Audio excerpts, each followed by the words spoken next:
थे मठों में वो भी सियासत में आ गए। लोगों ने किस सफाई से पेशा बदल। अरे वाह वाह वाह वाह, क्या बात है, क्या बात है, क्या बात है।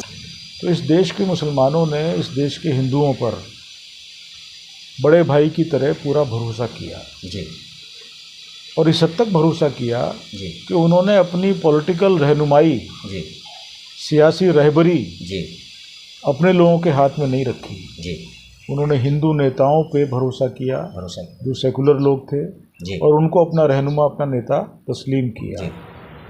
नमस्कार, मैं अरशद वारसी क्यूपी न्यूज़ में आप सभी दर्शकों का स्वागत करता हूं। आज मैं एक ऐसी शख्सियत के यहाँ आया हुआ हूं जो किसी परिचय की मोहताज नहीं है, जिसकी शायरी पूरे हिंदुस्तान में अपने जौहर दिखाती है। आज मैं उनसे मुलाकात कराता हूं। नाम है लोकेश कुमार साहिल साहब, जो शायरी और नज़्मों, गज़लों और कविताओं में माहिर हैं। मैं उनसे उनका तारुफ़ कराऊं या और बातचीत शुरू करूं, उससे पहले मैं साहिल साहब से कहूँगा कि हमारे दर्शकों को आप गज़ल, नज़्म या कोई कविता सबसे पहले सुनाएं, फिर हम लोग अपनी बातचीत शुरू करेंगे। बहुत शुक्रिया अरशद भाई, इस्तकबाल आपका मेरे गरीब खाने पर। काफ़िला परिवार मेरा अपना चैनल है और मैं लगातार देखता रहा हूँ उसको, और जिस तरीके से आगे बढ़ रहा है ये, वो मुझे बहुत अच्छा लगता है। मेरी शुभकामना। शुक्रिया। रहा सवाल शेर व शायरी का, तो मेरी तवक्को ये थी कि हम शायरी से इतर कुछ बात करते, समाजी और सियासी हालात जो हमारे मुल्क के हैं उन पे भी कुछ बात होती, क्योंकि मुंशी प्रेमचंद ने कहा था कि साहित्य जो है वो समाज के आगे चलने वाली मशाल है। तो साहित्य में वही सब लिखा और कहा जाता है जो कि समाज में घट रहा हो, हमारे आसपास के माहौल में जो चीज़ें हम देखने में आती हैं उन्हीं को कलमबद्ध करने की हम कोशिश करते हैं। मेरा एक बहुत पुरानी गज़ल है, उसका एक मतला और एक शेर सुनाता हूँ आपको।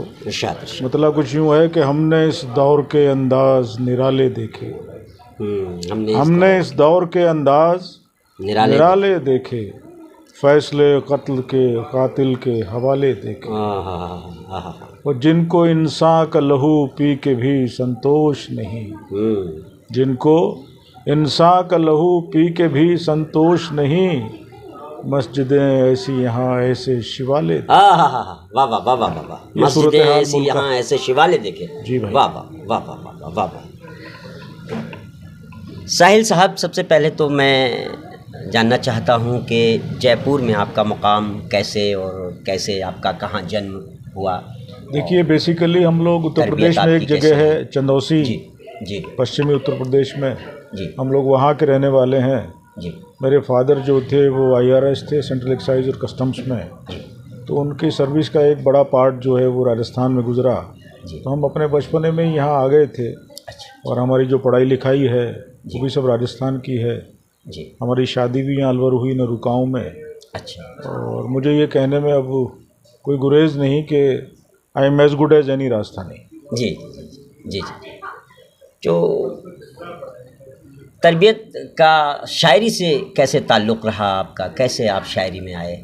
और अरशद भाई, ये बड़ा मतलब अजीब सी बात है। मैं खुद भी कभी कभी सोचता हूँ तो मुझे लगता है कोई मेरे को रीज़निंग उसकी नज़र नहीं आती जी। क्योंकि हमारे यहाँ हमारे जो किला था हमारा, उसमें या तो कीर्तन होते थे या कव्वालियाँ होती थी। जी जी।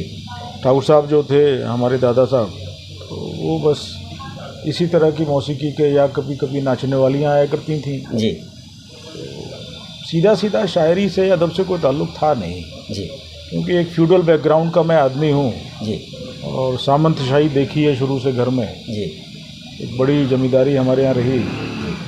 और ठाकुर साहब जो थे वो एक बिल्कुल पुराने ठाकुर जैसे होते हैं, जी जी जी, उस तरह के थे। उसी माहौल में हमारा बचपन बीता। शौक़ का जहाँ तक तो उसमें कोई अदब का, लिखने का, पढ़ने का कोई ज़्यादा कुछ था नहीं।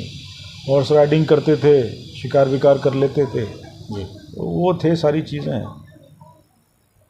यहाँ जब मैं आ गया था जयपुर में जी। तो धीरे धीरे मुझे कविताएं सुनने का शौक़ लगा था। मैं बहुत ईमानदारी से कहूँ जी जी तो मुझे वो जो शायद बचपने के कीर्तन और कव्वाली दिमाग में थे, तो उसमें जो बोल हुआ करते थे शायद वो मुझे हॉन्ट करते थे कहीं। जी तो मैं धीरे धीरे फिर मुशायरे और कवि सम्मेलन सुनने जाने लगा। जी अच्छा बैठते थे जा कर के, सुनते थे, अच्छा भी लगने लगा। तो हमें पता नहीं था कि आजू बाजू में कौन बैठा है कौन नहीं है, जी इतनी वाकफियत भी नहीं थी लोगों जी से। जी जी तो यहाँ हिंदी के एक बड़े कवि थे डॉक्टर ताराप्रकाश जोशी।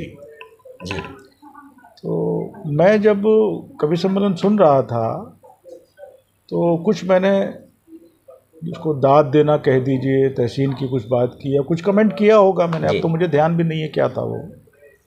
तो मेरे पड़ोस में जोशी जी बैठे हुए थे, तो उन्होंने कहा बना आप क्या करते हो? जी मैंने कहा साहब मैं तो पढ़ रहा हूँ, अभी मैं साइंस का स्टूडेंट रहा हूँ, जी मेरी जो एजुकेशनल क्वालिफिकेशन है वो BSc LLB है। जी मुराद ये कि वहाँ भी कोई लिटरेचर या लैंग्वेज मैंने नहीं पढ़ी। जी तो जोशी जी ने कहा कि आप कविता लिख सकते हो। मैंने कहा साहब मैं तो बिल्कुल नहीं लिख सकता जी मैं तो कभी सोचा भी नहीं इस बारे में, और मुझे नहीं लगता कि आई एम कॉम्पिटेंट अनफ जी टू राइट। उन्होंने कहा नहीं यू कैन राइट। अच्छा साहब, फिर उन्होंने हमें एक आध पंक्ति दी कि मैं आपका नंबर दो, मैं आपको फ़ोन करूंगा। लैंडलाइन हुआ करते थे जी उस समय। लैंडलाइन हुआ करते इस वक्त। तो उन्होंने कहा मैं फ़ोन करूंगा आपको, इस पर कुछ जो भी आपसे बन पड़े आप करना। तो हमें वो चैलेंज जैसा लगा, जी क्योंकि राजपूत हैं, ठाकुर हैं, तो हमें लगा यार ये चुनौती से ही है कुछ, हाँ इसको स्वीकार करते हैं। जी जी तो हमने कहा ठीक है करते हैं कोशिश। जी कच्चा पक्का जो हमसे बन पड़ा हमने किया। जी तीसरे या चौथे रोज़ उनका फ़ोन आया। मैंने कहा डॉक्टर साहब ऐसे ऐसे ही हुआ है। कहने लगे ये तो आपने अच्छा कर लिया, इसको थोड़ा सा ऐसे कर लें तो देखिए और खूबसूरत हो जाएगा। मुझे क्या हुआ फिर अरशद भाई, उस खेल में मज़ा आने लगा। जी फिर मैं उनके पास जाने लगा, जोशी जी के पास। जी एक और हमारे बड़े मेहरबान थे भगवशन चतुर्वेदी जी, अच्छा अच्छा तो वो भी हिंदी के बड़े पोएट थे, बड़े राइटर थे हमारे दौर के। उनसे वाकफियत हुई। उर्दू के मशहूर शायर थे राही शाहबी साहब। राही साहिब साहब जी तो राही शाहबी साहब के मैं कांटेक्ट में आया। तो राही साहब के कांटेक्ट में जब मैं आया तब थोड़ा सा उर्दू शायरी की तरफ उन्होंने मुझे मोड़ा। जी और फिर एक बाकायदा एक अदबी तरबियत जिसको हम कह सकते जी। हैं, वो तमीज़ हमें उनसे हासिल हुई। और बाकायदा हमें वो मिसरे देते थे, कहते थे इस पे गिरे लगाना, तज़मीन जिसको हम लोग कहते जी हैं। जी जी जी जी उस समय तो अब ये सारे अल्फाज हमें पता भी नहीं थे जी। कि तज़मीन क्या होती है, जी, गिरे जी, लगाना क्या होता है, बहर क्या होती है, मीटर क्या होता है। तो बस इस तरीके से सिलसिला शुरू हुआ। तो उर्दू क्या आपने सीखी है? क्योंकि मैं आपकी जो भी देखता हूँ गज़लें या कविताएं या नज़में, तो उसमें उर्दू के अल्फाज बहुत चुनिंदा होते हैं। तो नहीं, उर्दू मुझे आती नहीं है, उर्दू रस्मुल ख़त भी मुझे नहीं आता है। अच्छा और मैं उर्दू और हिंदी को कोई दो अलग ज़बानें मानता भी नहीं हूँ। जी लिपि का अंतर है केवल, बस रस्मुल ख़त का बेसिकली हिंदुस्तानी ज़बान है बिल्कुल बिल्कुल और हम उसी में बात कर रहे हैं। हाँ और सुबह से शाम तक हम जो बोलते हैं उसमें कितनी हिंदी है कितनी उर्दू है जी तय करना बड़ा मुश्किल है। बिल्कुल बिल्कुल बिल्कुल। हमारा सिनेमा जिसको हम हिंदी सिनेमा कहते हैं, माफ़ कीजिए, वो हिंदी सिनेमा तो नहीं है, हिंदुस्तानी सिनेमा है, हिंदुस्तानी से क्योंकि भरपूर उर्दू उसमें है। भरपूर उर्दू है। और पहले उर्दू- की जो भी फिल्में थी उसमें हाँ, सब अब भी आप ज़्यादातर देखिए, हाँ सुबह शाम तक हम जो बोलते हैं हाँ वो उर्दू ही है। उर्दू ही। और उर्दू जो है वो कोई लैंग्वेज का नाम नहीं है, उर्दू जी। एक तहजीब है, एक तहजीब है, कल्चर, तहजीब। कल्चर है। और आपको जानकर अच्छा लगेगा कि 9 ज़बानों के शब्द लेकर के उर्दू बनी है, जी वाह जिसमें अवधी भी है, ब्रज भी है, तेलुगु भी है, हाँ संस्कृत भी है। जी तो ऐसा नहीं है कि अब देखिए ये एक ऐसा पॉलिटिकल नैरेटिव हमारे यहाँ गढ़ दिया गया है, जी इससे बड़ा झूठ नहीं मानता हूँ मैं इस बात को। जी जी जब ये लोग ये कहते हैं कि उर्दू मुसलमानों की ज़बान है, भाई क्या लेना देना मुसलमानों से, बिल्कुल मुसलमानों की या हिंदी का हिंदुओं से क्या लेना देना? ना, ज़बानें सबकी होती हैं। बिल्कुल बिल्कुल बिल्कुल सही तो खालिस हिंदुस्तान, अच्छा उर्दू तो हिंदुस्तान में बनी है, बनी हुई यहीं नहीं पली है। पनपी है, बिल्कुल सही बात ये तो हमारी अपनी ज़बान है। बिल्कुल हाँ, लेकिन मुझे अफसोस है इस बात का कि मुझे रस्मुल ख़त नहीं आता आज भी, जी और बस काम चलाऊँ, मैं अपना काम चला लेता हूँ। नहीं नहीं आपकी बहुत अच्छी। मुझे जहाँ तक याद है मैंने आपका जो सबसे पहला प्रोग्राम देखा था वो ETV उर्दू ने रविंद्र मंच पे कराया था। हाँ, वो एक ऑल इंडिया मुशायरा था। हाँ एक ऑल इंडिया मुशायरा था और उस वक्त सईद अहमद साहब जो थे वो ईटीवी में थे और मैं तो खैर वो मुझे बच्चा कहते थे, मुझे बहुत प्यार करते थे शहीद माशाल्लाह। भाई हमारे दोस्तों में जी थे। जी, तो उस वक्त मैंने सबसे पहले आपको सुना था। जी जी जी। हालांकि मैं भी टूटी फूटी शायरी कर लेता हूँ, आप शायद देखते रहते होंगे मेरे मैं एक देखता आधा हूँ। शायर आते रहते मैं हैं। देखता हूँ। तो मैं साहिल साहब आपसे जानना चाहता हूँ कि वो जो शुरू में आपने शौक में कहा शेर, क्या आपको वो याद है जो आपने, या उन्होंने जो मिसरे दिए थे आपको, आपने उसमें जो लगाया ग्रह या जो किया आपने उसमें, तो उस हाँ, वो पहला मिसरा अब भी जी। मुझे याद है, क्योंकि जी। वो पहला मिसरा, पहला इश्क, पहली जुदाई आदमी जी भूलता जी नहीं जी है। जी जी जी। तो पहला मिसरा था कि करार छीन लिया बेकरार छोड़ गए। आय हाय आय, ये मिसरा दिया गया वाह था। वाह वाह, इस पे हमने गिरह लगाई थी कि ज़िंदगी भर के लिए इंतज़ार छोड़ गए, हाँ, करार छीन लिया बेकरार छोड़ गए। वाह वाह वाह वाह वाह वाह वाह वाह वाह। अच्छा, कोई ऐसी गज़ल आपकी जो बहुत मशहूर हुई हो, हमारे दर्शकों को सुनाएं, क्योंकि आपका कलाम बेमिसाल है, मैं पढ़ता रहता हूँ हमेशा। अब ये तो कहना बड़ा मुश्किल है साहब, लोग तो बहुत कोट करते रहते हैं इधर उधर, लेकिन जी देखिए फ़िलहाल जो याद पड़ता है मैं सुनाता हूँ आपको। जी, इरशाद।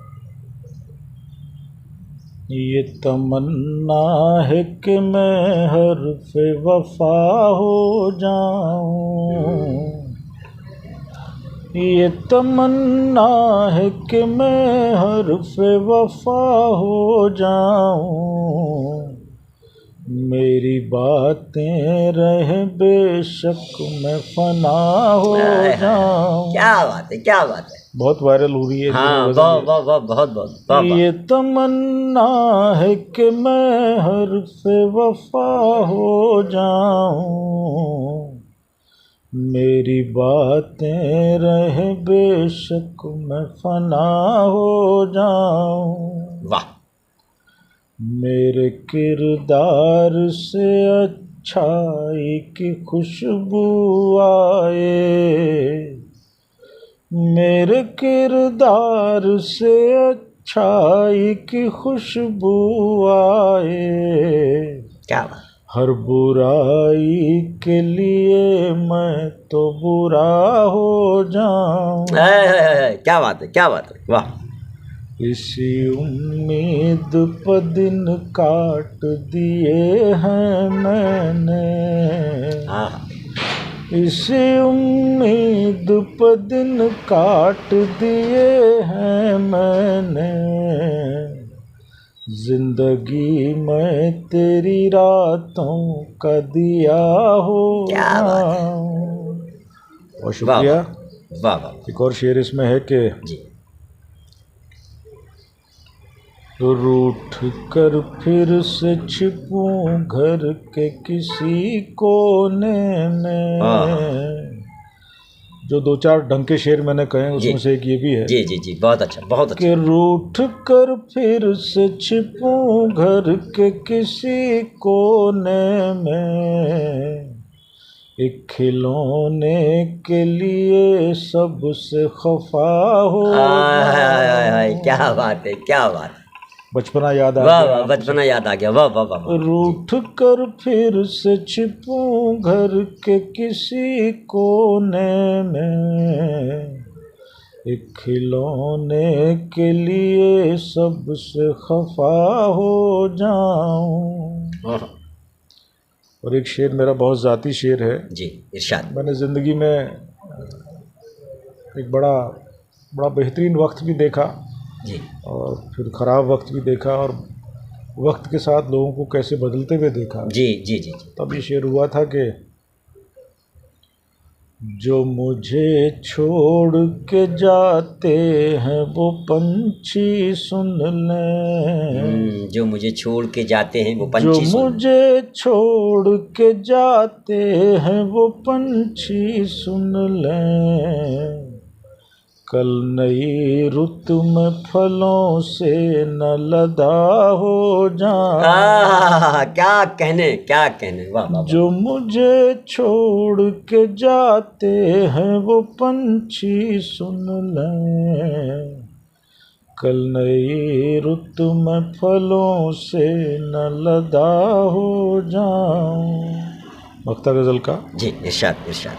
रेत का घर जो बनाते हैं यहाँ साहिल पर, रेत का घर जो बनाते हैं यहाँ साहिल पर, उन्हीं मासूम से बच्चों की दुआ हो जाए। क्या वाह वाह वाह वाह, बहुत शुक्रिया, वाह वाह वाह, बहुत शुक्रिया। बहुत बहुत बहुत अच्छी मुरस्सा गज़ल है आपकी, बहुत अच्छे। शायरी जो है वो आजकल के जो लोग शायरी कर रहे हैं उससे मुताल्लिक़ मैं आपसे पूछना चाहता हूँ कि आज का जो शायर है वो क्या कर रहा है, कैसे?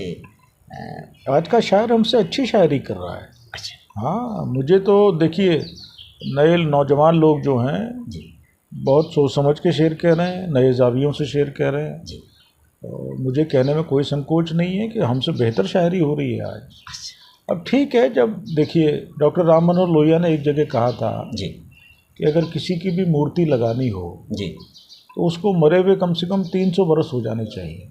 जी जी मुराद ये कि इससे कम समय में किसी का भी ठीक ठीक मूल्यांकन हो नहीं पाता है जी कि उसने क्या किया। जी ठीक है ना, वक्त की छलनी जो है वो बहुत धीमा छानती है और बहुत बारीक छानती है। जी बहुत अच्छे लोग कह रहे हैं, और ऐसा नहीं है कि गालिब के दौर में अकेले गालिब शायरी कर रहे थे, जी बहुत सारे लोग थे। जी, लेकिन वक्त की छलनी जब छानती है तो जाहिर है कि जो अच्छा है वो रह जाएगा। बिल्कुल बिल्कुल, ये ज़रूर कहना चाहता हूँ मेरे नए दोस्तों को कि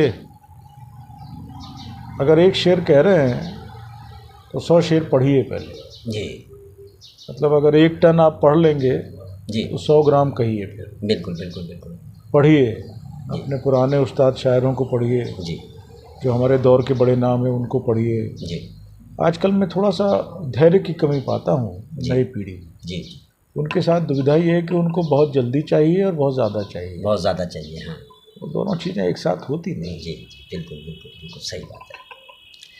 अच्छा साहिल साहब, ये तो आपकी शायरी से मुताल्लिक़ बातें रही, आपकी तरबियत के मामले रहे। आज जो माहौल हमारे देश का बन रहा है उस पर कुछ रोशनी आप डालना चाहेंगे?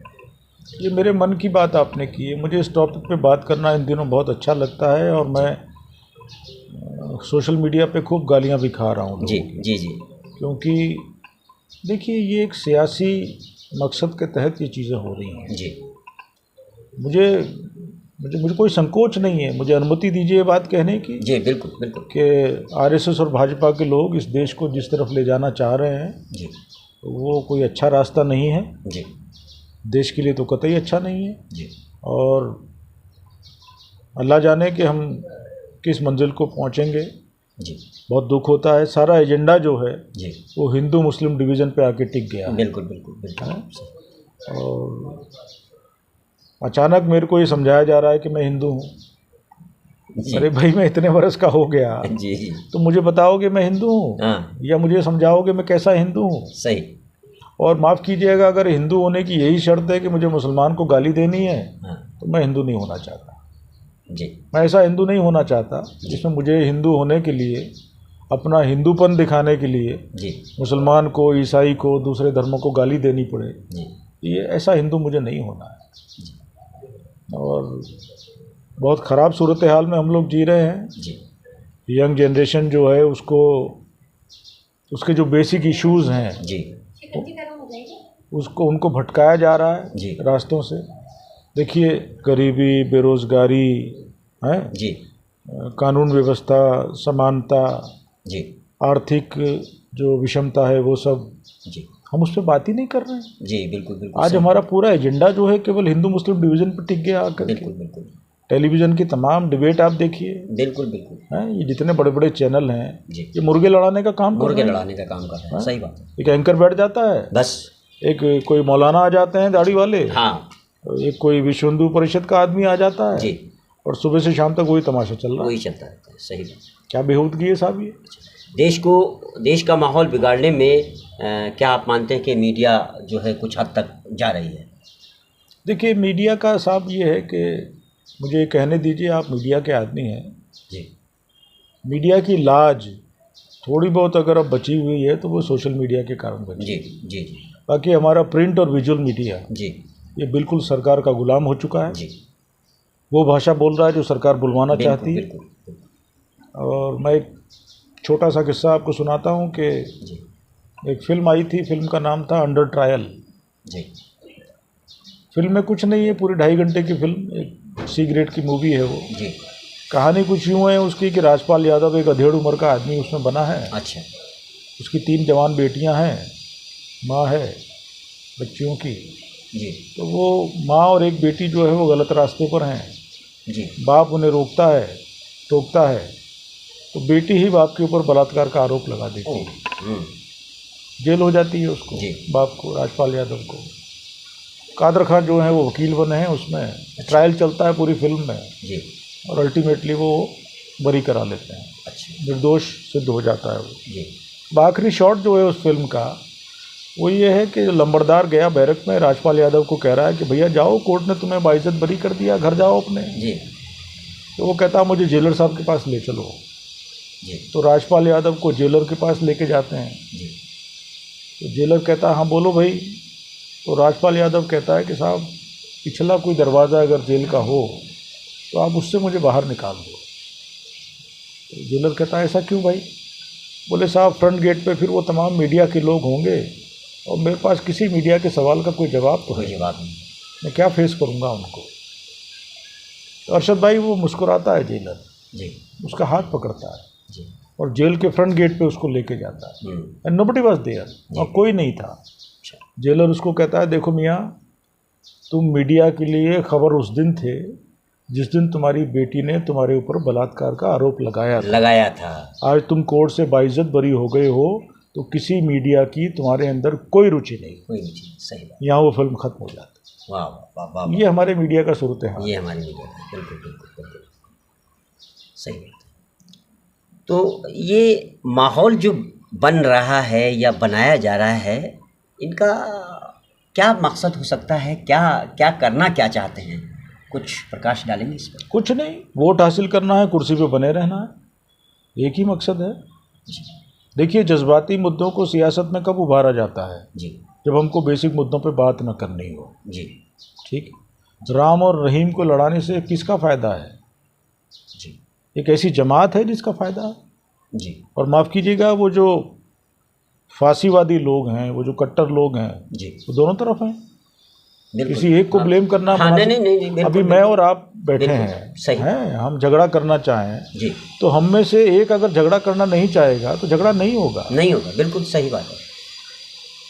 दिक्कत ये है कि हमारे जो माइनॉरिटी के दोस्त हैं जी उनके साथ एक भारी समस्या है, जी और वो समस्या ये है कि उनके यहाँ तालीम की भारी कमी है। जी जबकि कुरान पाक की जो पहली आयत है जी वो ये कहती है कि इल्म हासिल करने के लिए अगर चीन भी जाना चीन पड़े भी तो जाना जाओ, पड़े, हाँ, तो बिल्कुल इल्म हासिल करो। बिल्कुल। लेकिन अनफॉर्चुनेटली हमारी कौम जो है वो तालीम से दूर हो गई जी और बेपढ़े लिखों को बरगलाना आसान होता है। बिल्कुल बिल्कुल बिल्कुल सही बात है। और एक दूसरा गंभीर तर्क मैं देता हूँ, आप विचार करना, सुनने वाले तमाम लोग विचार करें उस पर, जी कि पार्टीशन के बाद 47 में जब हम आज़ाद हुए जी तो इस देश के मुसलमानों ने इस देश के हिंदुओं पर बड़े भाई की तरह पूरा भरोसा किया, जी और इस हद तक भरोसा किया जी कि उन्होंने अपनी पॉलिटिकल रहनुमाई, जी सियासी रहबरी जी अपने लोगों के हाथ में नहीं रखी। जी उन्होंने हिंदू नेताओं पे भरोसा किया भरोसा जो सेकुलर लोग थे, जी और उनको अपना रहनुमा, अपना नेता तस्लीम किया। जी अब लेकिन उसका दुष्परिणाम ये हुआ कि जब वो खेप खत्म हो गई, जी वो सेकुलर लोग जो हैं वो धीरे धीरे एक एक करके चले गए, जी तो सियासी रहनुमाई के अभाव में जी कौम की रहनुमाई मजहबी लोगों के हाथ में चली गई।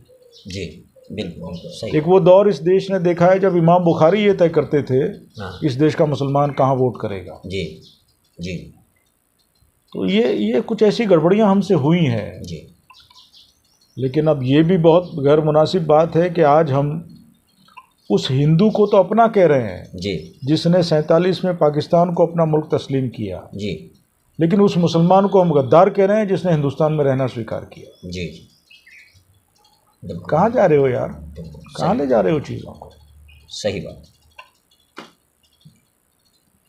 तो खैर ये तो रही सियासी बात है। हमारे जो प्रोग्राम है आपका आज जो साक्षात्कार हुआ है वो शायरी से मुताल्लिक़ मैं यहाँ आपका वो लेने के लिए आया था, क्योंकि जयपुर में जो बड़े बड़े शायर हैं उनमें एक नाम आपका भी है। अरे मैं तालिबे इल्म हूँ, बहुत छोटा तालिबे इल्म हूँ साहब। अभी कुछ दिन पहले मैंने एक इंटरव्यूज़ लिया था, वो जनाब इंदौरी साहब एक हैं, रुस्वा इंदौरी साहब। हाँ। तो आपका भी जिक्र आया था जी। तो वो बोले नहीं मैं उनको बहुत अच्छी तरीके से जानता हूँ। जी। तो मैं चाहता हूँ कि दर्शकों को हमारे एक गज़ल या नज़्म आपकी और सुना दी जाए। जी। गज़ल का मतलब कुछ यूँ है कि जी उसकी नज़र ने खेल का नक्शा बदल दिया। अरे वाह, उसकी नज़र ने खेल का नक्शा बदल दिया। उसकी नज़र ने खेल का नक्शा बदल दिया, जिसको भी उसने गौर से देखा बदल दिया। अरे वाह वाह वाह वाह। उसकी नज़र ने खेल का नक्शा बदल दिया, जिसको भी उसने गौर से देखा बदल दिया। क्या बात है, क्या बात, वाह वाह।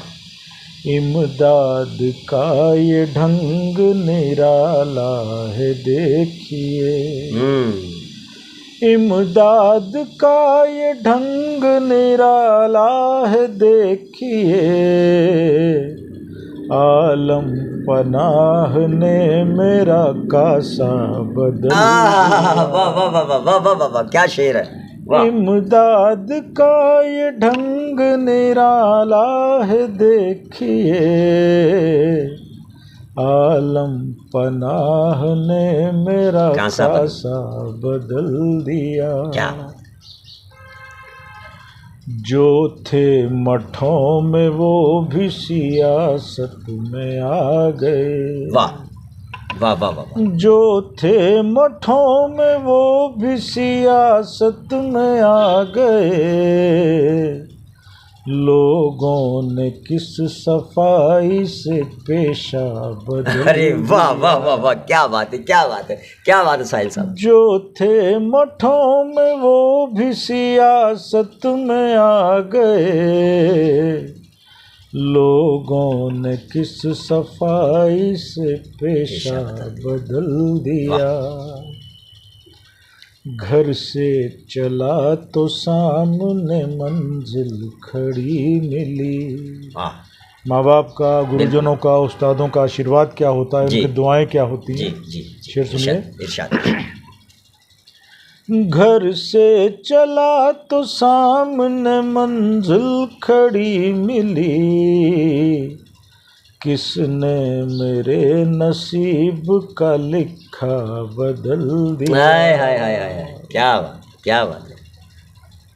किरदार बेलगाम जो होने लगे तो फिर।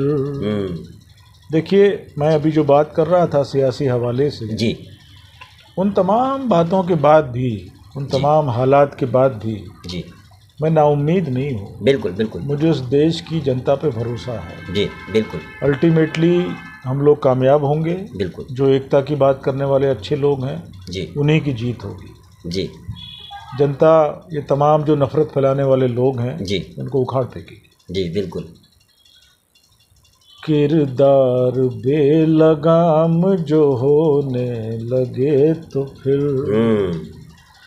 किरदार बेलगाम जो होने लगे तो फिर, हमने भी तंग आके ये किस्सा बदल दिया। क्या बात है, क्या बात है, वाह वाह वाह वाह। किरदार बेलगाम जो होने लगे तो फिर, हमने भी तंग आके ये किस्सा बदल दिया। जब उसने अपनी नज़्म का उन्वान लिया बदल, अरे जब उसने अपनी नज़्म का उन्वान लिया बदल, हमने भी अपने गीत का मुखड़ा बदल दिया। वाह वाह वाह वाह वाह भाई, वाह वाह वाह वाह। जब उसने अपनी नज़्म का उन्वान लिया बदल, हमने भी अपने गीत का मुखड़ा बदल दिया। वाह वाह। पहले सब नहीं है यहाँ कुछ भी दोस्तों, पहले सब नहीं है यहाँ कुछ भी दोस्तों, साहिल को एक मौज ने कितना बदल दिया। वाह वाह, बहुत शुक्रिया। एक मौज ने कितना बदल दिया। बहुत वाह शुक्रिया। वाह वाह वाह वाह। ये थे जनाब लोकेश कुमार साहिल साहब। आपकी नज़में, आपकी गज़लें बहुत मुरस्सा गज़लें हैं, और जो ज़हनियत है उसके लिए मैं, और जो आपकी अभी तक उम्मीद है, मैं तो यही कहूँगा कि हिम्मत करके तदबीरों से निकलेंगे, हिम्मत करके तदबीरों से निकलेंगे, पैर हमारे ज़ंजीरों से निकलेंगे। आमीन। और मेरी नज़रें माजी में खो जाएंगी, मेरी नज़रें माजी में खो जाएंगी, ज़िंदा चेहरे तस्वीरों से निकलेंगे। वाह, वाह, वाह, और वाह। मैं अपने शायरी के मुताल्लिक़ से, अपना जो मेरा पेशा है उसके मुताल्लिक़ से एक शेर कहना चाहूँगा, जो मेरी पत्रकारिता है, कि प्यासे कागज़ रोज़ लहू पी जाते हैं, प्यासे कागज़ रोज़ प्यासे कागज़ रोज़ लहू पी जाते हैं, भेद कई इन तहरीरों से निकलेंगे। बेशक बेशक। वाह वाह वाह। नमस्कार, बहुत बहुत शुक्रिया। धन्यवाद।